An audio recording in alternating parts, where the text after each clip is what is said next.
આપ સૌનું હાર્દિક સ્વાગત કરે છે।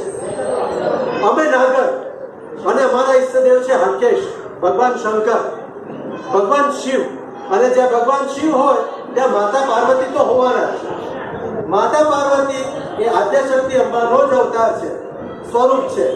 આજે અમારું આ ગ્રુપ અમારી બેઠા ગરબાની પ્રણાલી મુજબ આદ્યશક્તિ અંબાને અહીં આવકાર આપશે, તેમનો શણગાર કરીશું અને તેમની સાથે બેઠા બેઠા તાળીઓના તાલે ગરબા પણ ઝીલીશું અને છેલ્લે આદ્યશક્તિ અંબાની ધૂન સાથે તેમના પાવન ચરણમાં વંદન કરી આપણને સૌ મંગળ આશીર્વાદ આપે તેવી વિનંતી પણ કરીશું। તો આવો માતાજીને આવકાર આપી શરૂ કરીએ આજની આ બેઠક।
તમારા માડી ના રત્નો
અંબે